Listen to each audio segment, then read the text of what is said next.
Hey English learners, welcome back to English Compass, your quiet, steady little space to practice real English through everyday conversations. I'm James. And I'm Mark. And I'm Lisa. Around here, we believe English doesn't have to feel like a test. It can feel like a walk, step by step, sentence by sentence. And today, with a little patience too. Hey, listen to you.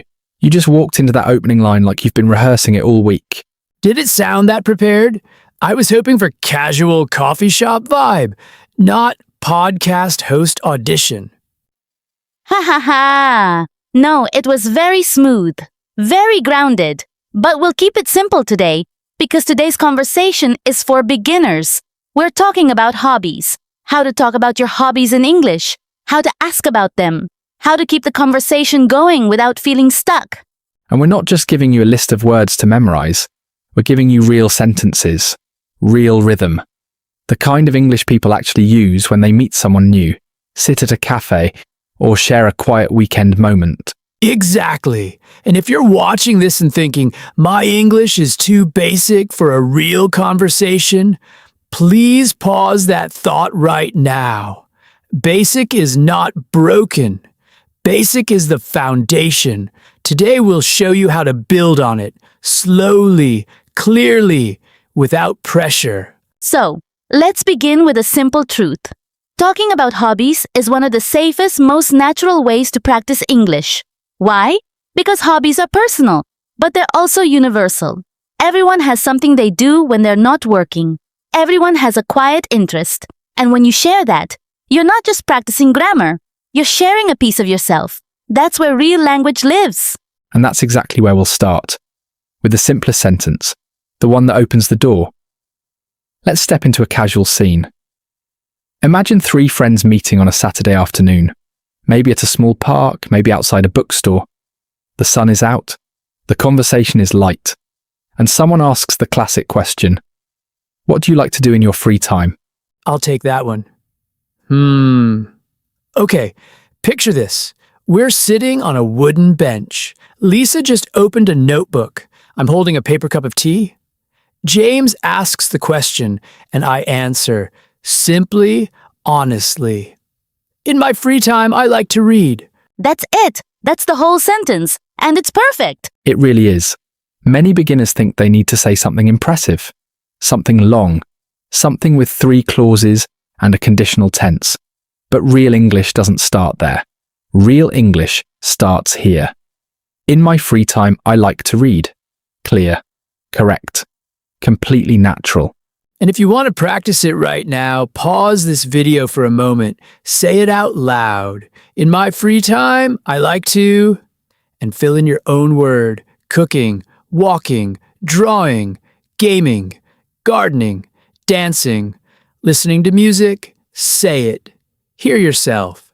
Let the sentence feel familiar in your mouth.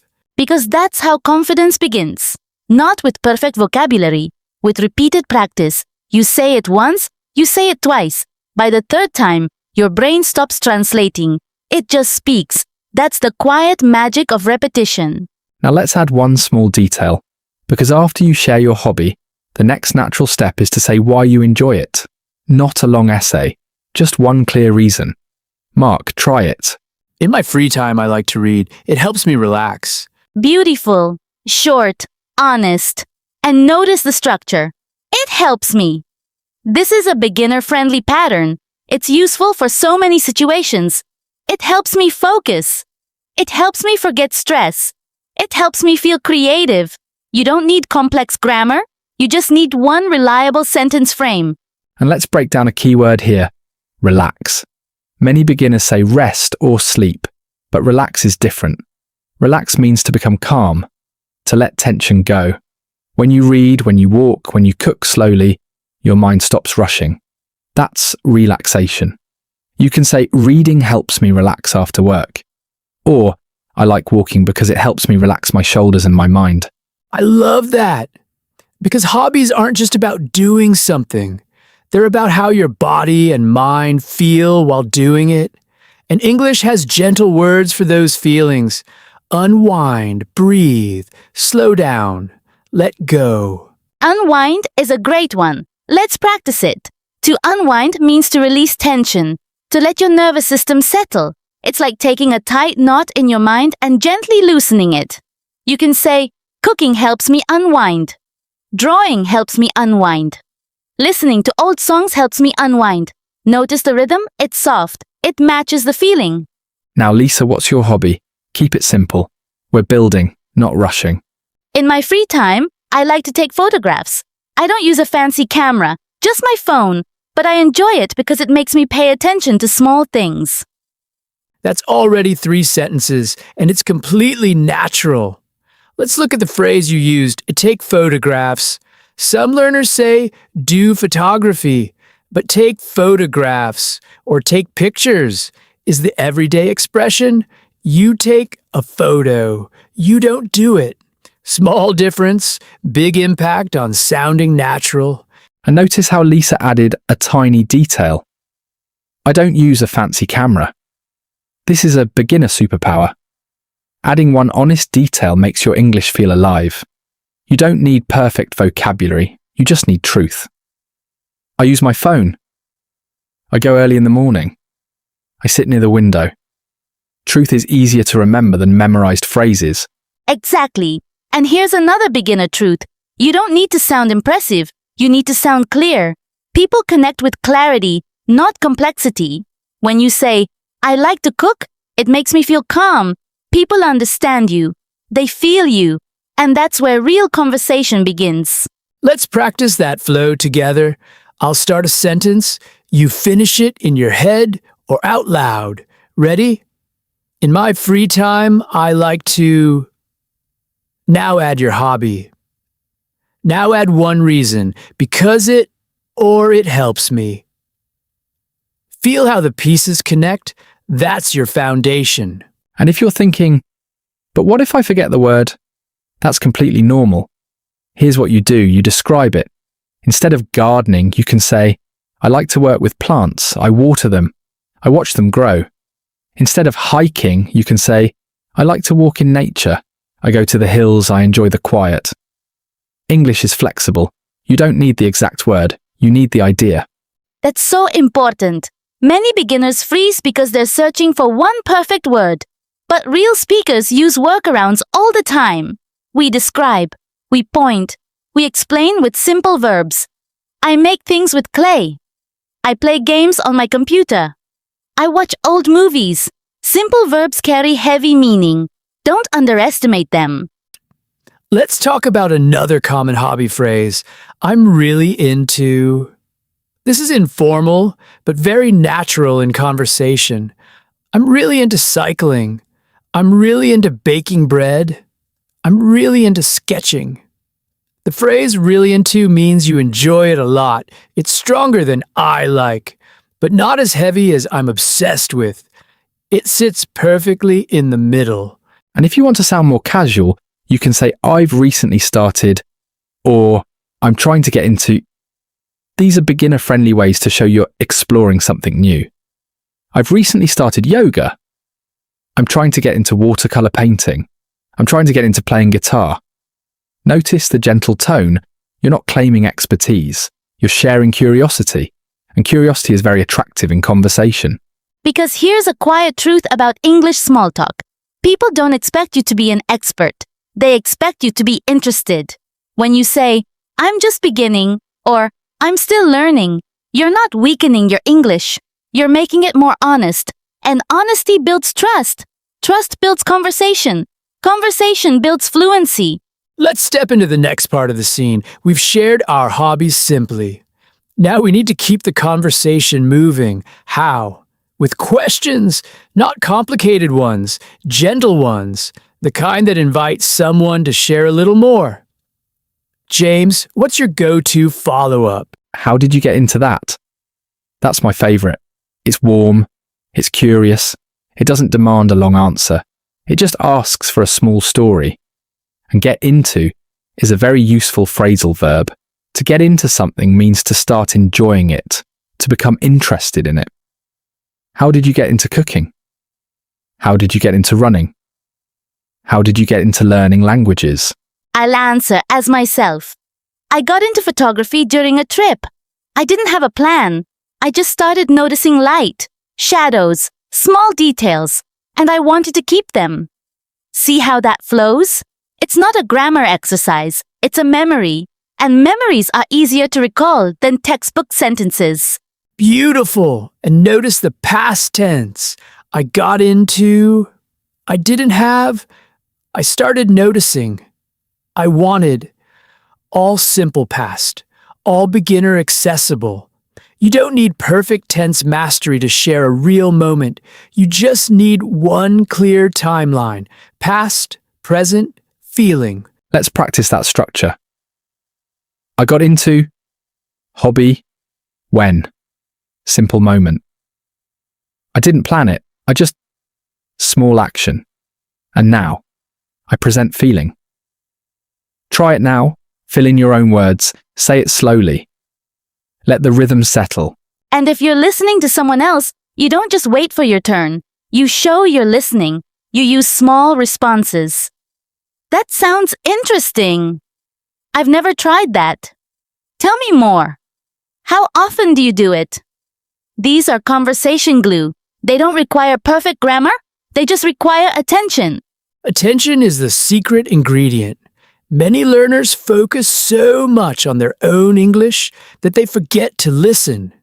But real conversation is a dance. You step forward, you step back, you notice, you respond. And when you listen carefully, your brain naturally starts collecting useful phrases. You hear, I go every weekend. You hear, it's my way to clear my head. You hear, I'm not very good yet, but I enjoy it. These are free vocabulary lessons. You just have to be quiet enough to catch them. Let's talk about frequency. Beginners often struggle with how often they do their hobby. Here's a simple, reliable way to say it. I try to, or I usually, or on weekends I try to read for 20 minutes a day. I usually cook on Sundays. On weekends I go for long walks. Notice the pattern. Time phrase plus. Simple verb. Detail. Clean. Clear. Repeatable. And if you want to be more specific, you can add about, around, sometimes. I read for about 30 minutes. I walk around the park. Sometimes I bake. Sometimes I just drink tea. These small words make your English sound flexible, not rigid. Real English isn't a rigid structure. It's a living rhythm. Let's pause here for a moment. If you're feeling overwhelmed, please breathe. You don't need to remember every phrase today. You just need to pick one. One sentence starter. One follow-up question. One hobby you can describe simply. Practice it 5 times. Tomorrow, practice it 5 more times. That's how fluency grows, not in giant leaps, in quiet repetitions. And let's address a common fear. What if I sound boring? This is one of the heaviest worries for beginners. But here's the truth. No hobby is boring when it's spoken with honesty. I like to water plants. I like to organize my shelves. I like to watch rain fall. These aren't boring, they're human. People don't connect with excitement, they connect with sincerity. When you say, it's simple, but it makes me happy, that's not boring. That's beautiful. I remember when I first started speaking English about my hobbies. I felt so small. My sentences were short. My vocabulary was limited. I said, I like to draw. I use pencils. I sit by the window. And someone replied, that sounds peaceful. Not, wow, that's amazing. Not, you must be so talented. Just, that sounds peaceful. And in that moment, I realized English isn't about performance. It's about connection. Simple words can carry deep meaning. Exactly. And let's talk about one more beginner phrase that opens doors. What about you? It's short, it's polite, it shifts the focus naturally. You share, you ask back. The conversation breathes. I like to cook. What about you? I've recently started cycling. What about you? I enjoy listening to podcasts. What about you? It's a gentle invitation, and invitations are the foundation of real talk. Now let's step into a slightly longer exchange. We'll model how a natural hobby conversation flows when three people are involved. Listen for the rhythm. Notice how no one speaks too long. Notice how each person leaves space for the next. Ready? I'll start. In my free time, I like to read, mostly fiction. It helps me unwind after long days. How about you, Lisa? I'm really into photography. I don't use a professional camera, just my phone. But I enjoy capturing quiet moments. How did you get into reading, Mark? I got into it during university. I didn't have much money, so I borrowed books from the library, and I fell in love with stories. Now, I read to escape, but also to learn. James, what do you usually do on weekends? I try to cook something new every Sunday. I'm not very good at it yet, but I enjoy the process. Chopping, stirring, tasting. It slows me down. What's your favourite thing to cook, Mark? I like to make simple soups, nothing fancy, just vegetables, broth, and thyme. It's easy, but it feels like care. Lisa, do you edit your photos or do you prefer them as they are? I edit them lightly, just brightness and contrast. I don't want them to look fake. I want them to feel real, like a quiet moment I can keep. James, do you follow recipes or do you just experiment? I follow recipes at first, then I change one ingredient. Maybe add more spice, maybe use less salt. I like the balance between structure and freedom. Mark, do you read in the morning or at night? At night, it's my way to close the day. I read for about 30 minutes, then I turn off the light. Sleep comes easier. Lisa, where do you usually take your photos? Mostly near my home, the park, the street, sometimes my balcony. I don't need to travel far. I just need to look carefully. James, what's the hardest part of cooking for you? Timing, when everything should be ready at the same time. I sometimes burn the garlic, or the rice overcooks, but I laugh now. It's part of learning. Mark, do you read on paper or on a screen? Paper, always paper. I like the weight, the smell, the sound of turning pages. Screens feel too fast, paper feels slow. Lisa, do you share your photos with anyone? Sometimes, with a small friend group. Not for likes, just for sharing. It feels nice when someone says, I see what you meant. James, do you cook alone or with others? Usually alone. It's my quiet time. But sometimes my sister visits. We make pasta together. We talk, we laugh. It's simple, but it fills the room. Mark, do you read in English or your native language? Both. Sometimes I read in English to practice. I use simple books, short chapters. I don't look up every word. I just follow the story. It helps me trust my understanding. Lisa, do you take photos of people or mostly places? Mostly places, objects, light. People make me nervous. I want to ask permission. I want to respect their space, so I wait, or I shoot from a distance. James, what's your favorite ingredient to cook with? Olive oil and garlic. They make everything feel warm. Even simple vegetables taste richer. Mark, do you have a favorite author? Not just one. I like writers who notice small things, not loud plots, quiet moments, the way someone drinks tea, the way light falls on a table. Those stories stay with me. Lisa, do you print your photos? Sometimes, I keep a small notebook. I paste 3 or 4 each month. It's my visual diary. It helps me remember how time moves. James, do you ever cook when you're stressed? Yes, actually it helps. The chopping, the boiling, the stirring. It gives my hands something to do. My mind stops racing. The kitchen becomes a quiet place. Mark, do you read before sleeping or after? Before, it's my signal to the body. Work is done, rest is coming. I read, I breathe, I close my eyes. Sleep follows naturally. Lisa, do you plan your photo walks or do you just wander? I wander. Plans make me anxious. I prefer to follow my eyes. If something catches my attention, I stop. If not, I keep walking. Freedom feels better than schedules. James, do you clean the kitchen after cooking? Yes, always. I've learned, cook with joy, clean with patience. It's part of the rhythm. Mark, do you ever reread books? Often, the second reading is different. I notice things I missed. I feel the story differently. It's like visiting an old friend. Lisa, do you use filters on your photos? Very little. I prefer natural light. Filters change the truth. I want the photo to match the moment, not replace it. James, do you cook for yourself or for others? Mostly myself. But when I cook for others, I feel proud. It's my way to say I care without words. Mark, do you read standing, sitting, or lying down? Sitting, always sitting. A comfortable chair, a soft lamp, my feet on the floor. I need stability. The book is an escape, but the room is my anchor. Lisa, do you feel shy about showing your photos? Sometimes art feels personal, but I've learned not everyone has to understand it. I just need to share it. The right people will feel it. James, do you ever try recipes from other cultures? Yes, Thai, Mexican, Indian. I start simple. Then I learn the spices. Food is a quiet way to travel. Mark, do you read in silence or with music? Silence.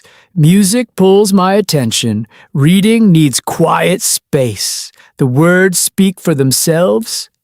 Lisa, do you keep your photos on your phone or in a separate place? Both. Phone for quick viewing, notebook for printing. I like holding something real. Digital feels temporary, paper feels permanent. James, do you ever cook when you're tired? Rarely. I wait. When I'm tired, I make simple food. Toast, eggs, soup. I respect my energy. Cooking should feel good, not heavy. Mark, do you ever read aloud? Sometimes it helps my pronunciation and it makes the story feel alive. Voices in my head become voices in the room. Lisa, do you take photos at night? Not often. Low light is difficult, but sometimes I try. Street lamps, shadows, quiet corners. Night photography teaches patience. James, do you ever cook with friends? Yes, it becomes a gathering. Chopping together. Tasting together. Laughing when something burns. Food brings people together without forcing it.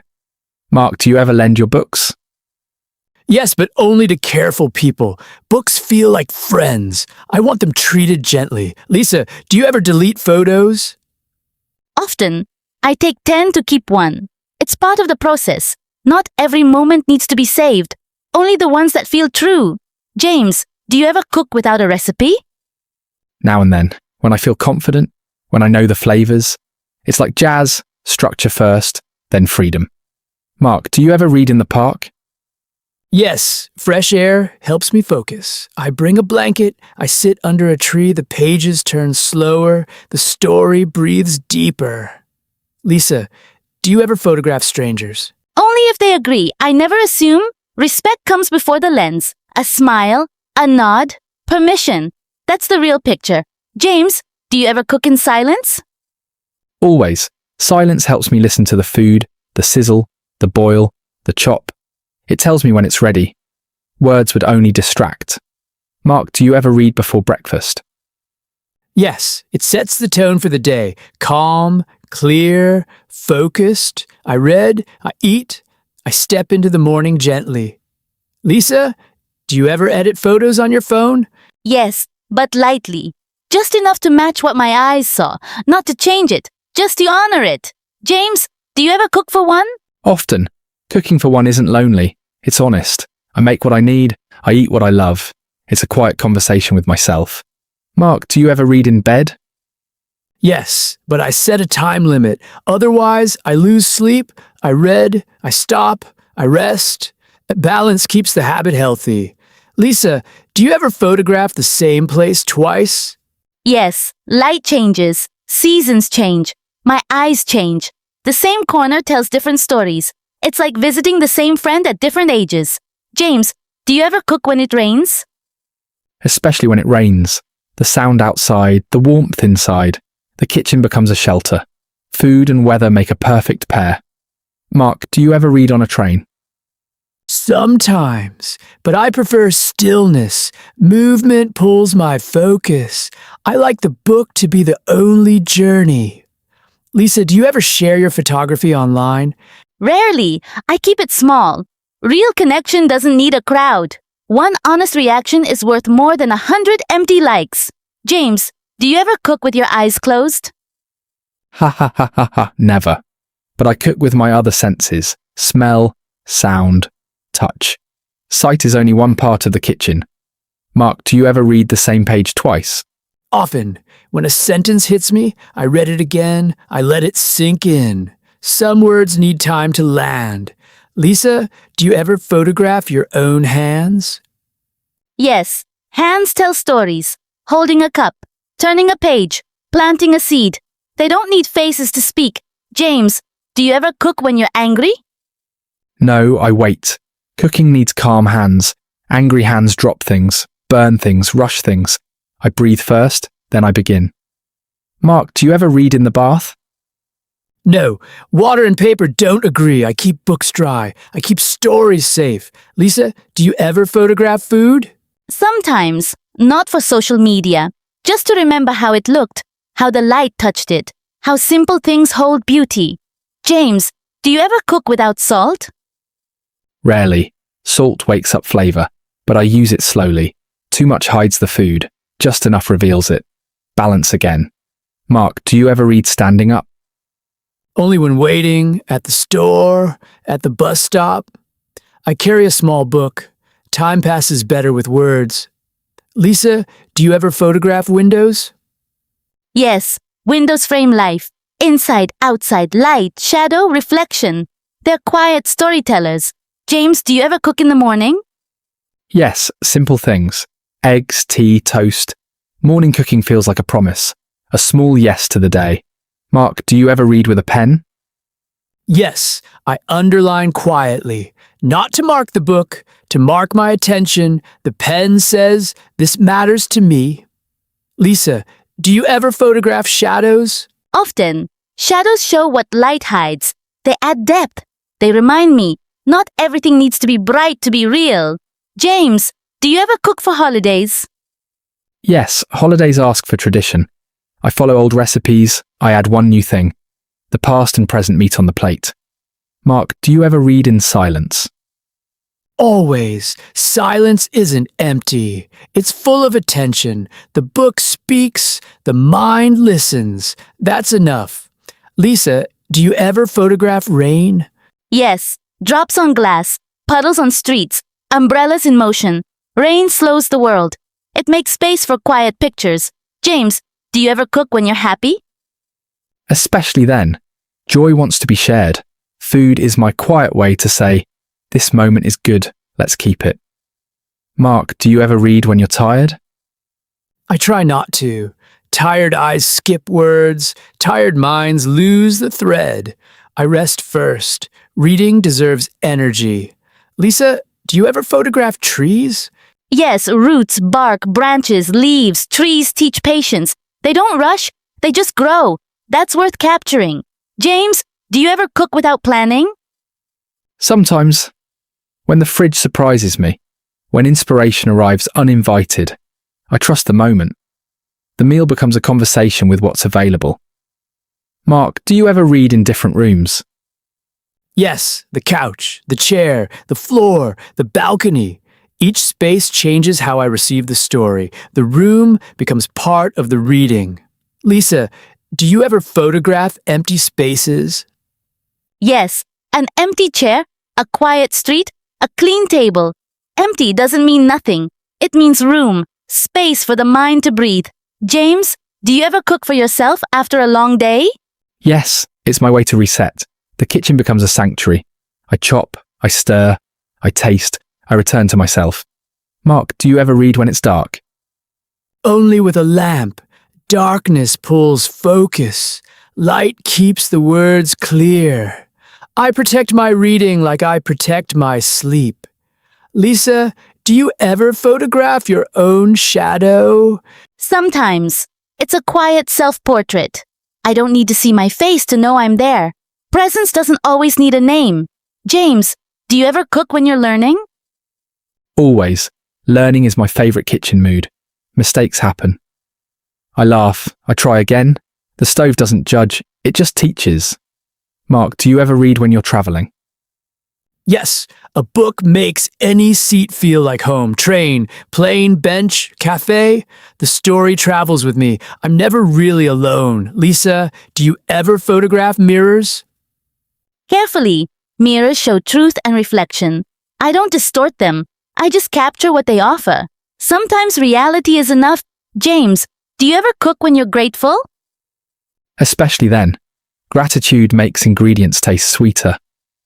I cook slowly. I say thank you for the food, for the hands that grew it, for the chance to share it. Mark, do you ever read when you're confused? Yes, books don't fix confusion. They sit with it. They say, you don't need answers yet. Just keep turning pages. Lisa, do you ever photograph clocks? Rarely. Time doesn't need to be captured. It just needs to be lived. I prefer to photograph moments, not minutes. James, do you ever cook when you're tired but hungry? Yes, but I keep it simple. No fancy steps, just warmth, just nourishment. Food should serve you, not exhaust you. Mark, do you ever read when you're waiting? Always. Waiting feels shorter with words. I don't fight the pause. I fill it gently. Lisa, do you ever photograph your own reflection? Sometimes, not for vanity, for presence. To remind myself, I am here, I am watching, I am part of this scene. James, do you ever cook when you're alone? Often, solitude and cooking understand each other. No rush, no performance, just hands, just heat, just care. Mark, do you ever read when you're cold? Yes, a blanket, a cup of tea, a quiet page, cold outside, warm inside. Books make winter feel gentle. Lisa, do you ever photograph your own home? Yes, not to show it off. To remember how it feels. The corners, the light, the quiet. Home is a living thing. It deserves to be seen. James, do you ever cook when you're celebrating? Yes, celebrations need flavour. I make what I love, I share what I know. The table becomes a gathering place. Mark, do you ever read when you're healing? Yes, stories don't cure pain, but they sit beside it. They say, you're not alone in this. That's enough. Lisa, do you ever photograph your own journey?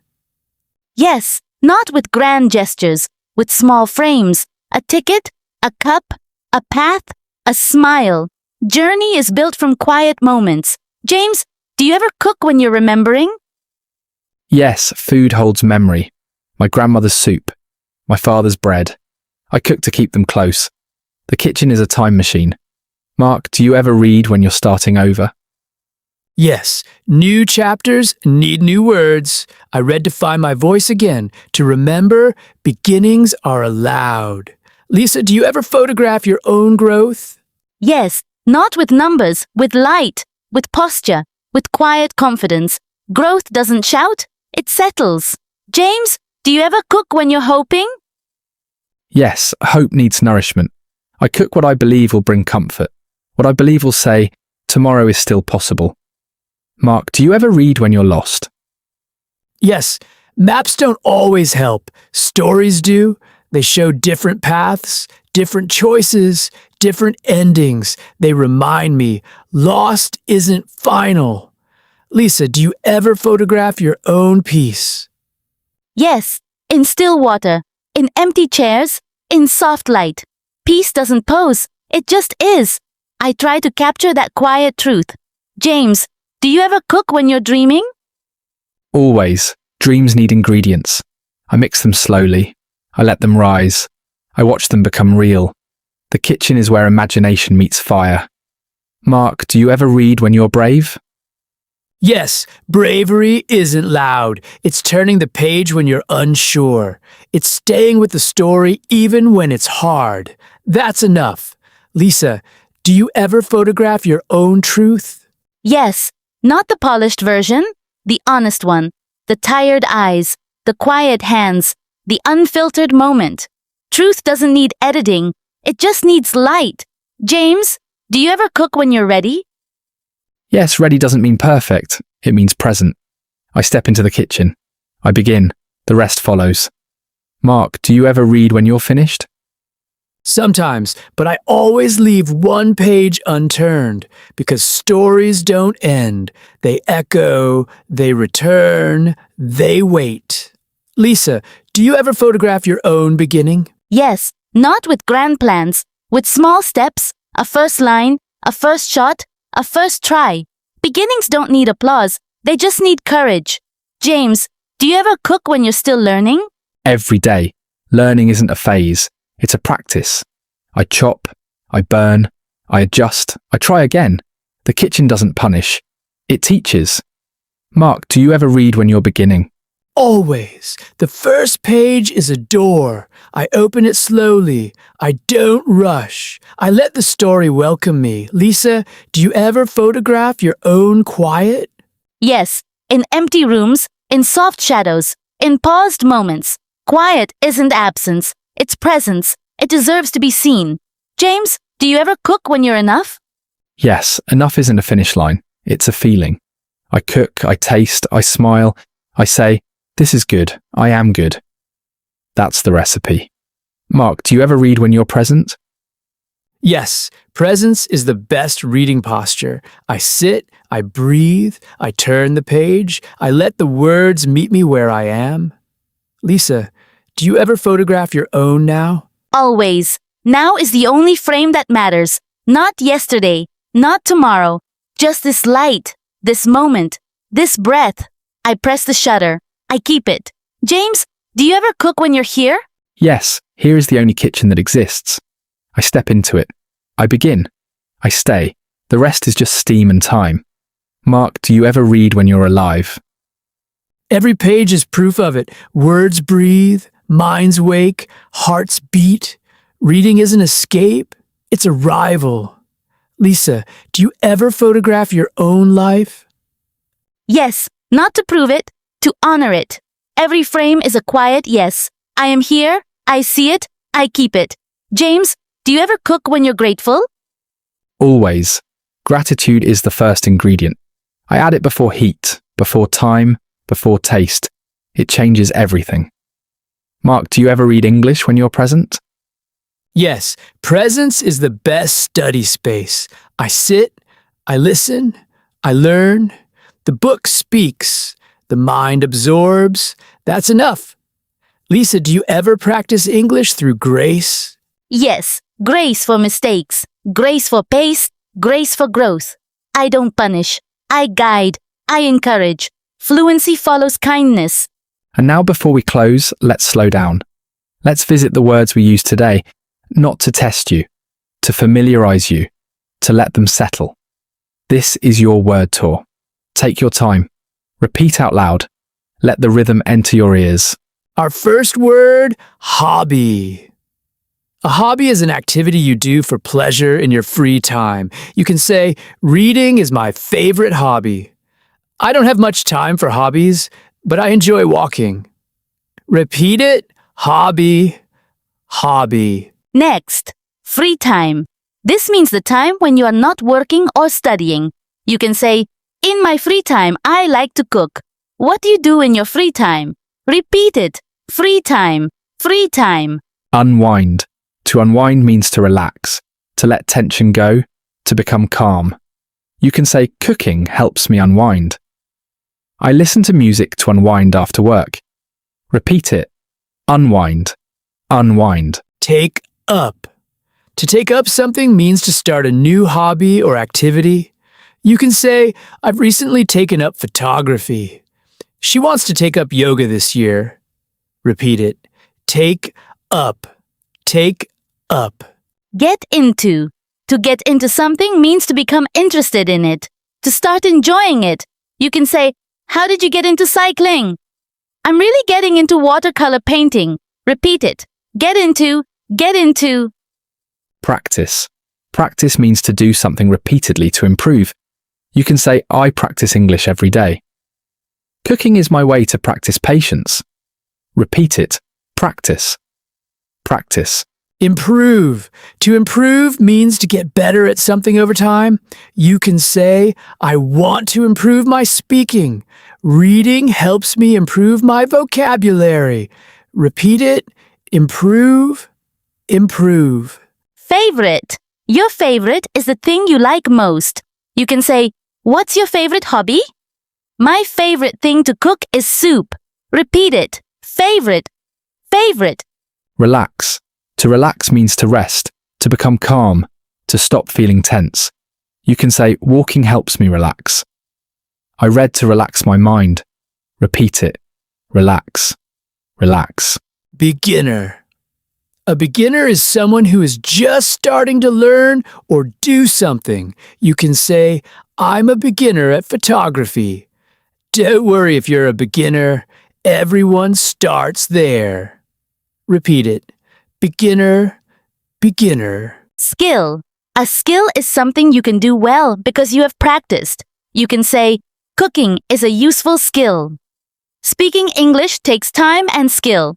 Repeat it. Skill. Skill. Weekend routine. This means the regular things you do on Saturdays and Sundays.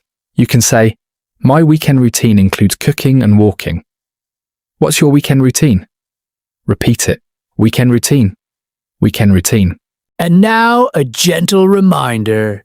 You don't need to speak perfectly to be understood. You don't need long sentences to be interesting. You just need to try. One sentence, one question, one honest moment. That's how English grows. Not in pressure, in practice. If this conversation helped you, please share one hobby sentence in the comments. Just one. In my free time, I like to, or I'm really into, or I've recently started. We'll read them. We'll celebrate them. Because every try matters. And if you're watching this and thinking, "I'm not confident yet," remember, yet is the most powerful word in English learning. It means you're still building. It means you're still growing. It means you're still here. And that's enough. Take care of your English. Take care of your pace. Take care of your voice. This is Mark. This is Lisa. This is James, and you've been listening to English Compass. Your progress doesn't end here. To continue practicing real English conversations, click on the next video or explore the additional lessons we've carefully prepared for you. Keep speaking, keep listening, keep growing. We'll see you in the next one.